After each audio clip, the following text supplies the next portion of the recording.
मामला है कृष्णा रेसिडेंसी का। मामला ऐसा है कि गंगा रेसिडेंसी पे 11 अगस्त 2023 को सीओ के साथ बैंक ने हमला करके जबरदस्ती लिया। उस समय में भी मैंने बोला था कि इनके पास होटल मकान बिल्कुल गिरवी नहीं है, ना ही कलेक्टर के आदेश में है, ना ही इन्होंने उस पर पोजीशन लिया है सिंबॉलिक, ना ही इनके पास उसका कोई सिक्योरिटी एग्रीमेंट है।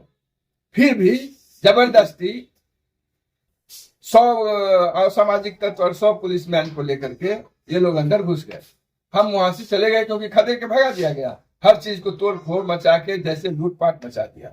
बाद में कोर्ट के आदेश होते हुए भी 10 तारीख को कोर्ट ने आदेश दिया कि ये जो सीओ पुलिस बल के लिए दिए हैं एसडीओ को, उस नोटिस को संज्ञान पे लाओ। संज्ञान लेते हुए बोला इनको रिकॉर्ड पे लाओ। वो रिकॉर्ड पे लाने के बावजूद 11 तारीख को आ गए।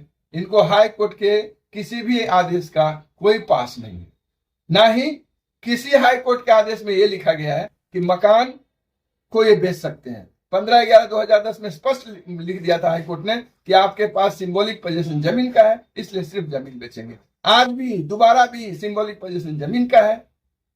और बड़ी बात यह है कि कलेक्टर ने भी फिजिकल पोजीशन सिर्फ जमीन का दिया है, मकान ये बेच ही नहीं सकते हैं। इसके लिए फिर जाना है कोर्ट में। तो फिर जब मकान क्यों कब्जा कर लिया गया, कारण क्या है इसका? ये किस दबाव में किया है बैंक ने, तो वो जाने। मैं गया था बैंक कि भैया आप कोई ऐसा आदेश दिखाओ जिसमें मकान आप कब्जा कर सकते हो या आप बेच सकते हो। इनको हमारे यहाँ आने से पहले इस चीज को देखना चाहिए कि जब फिजिकल और सांकेतिक दोनों कब्जा इनके पास नहीं है तो पहले अपने सेल नोटिस को देखना चाहिए कि क्या ये सही सेल नोटिस हुआ।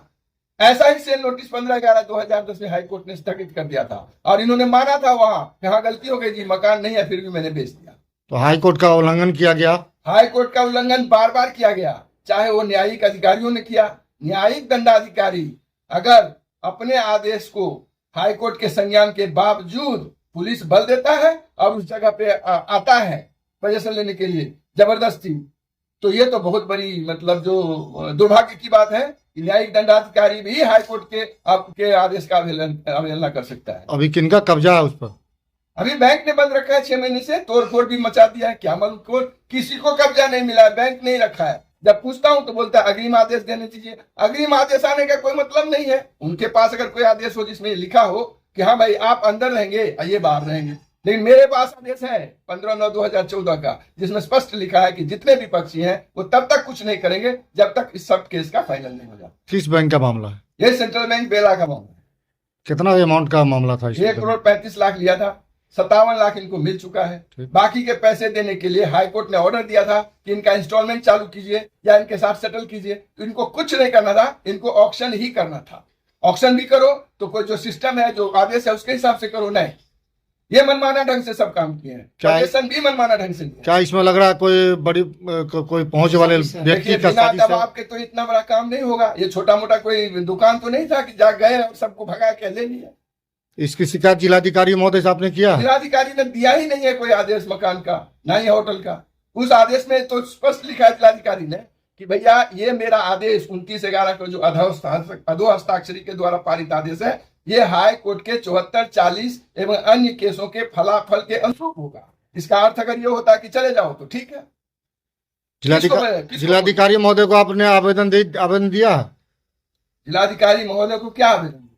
मैंने एसडीओ को 50 सब चीज लिखा, सारा पेपर लिखा और उनको ये बोला कि आप पुलिस बल नहीं दे सकते हैं क्योंकि ये इस आदेश में होटल का जिक्र नहीं है।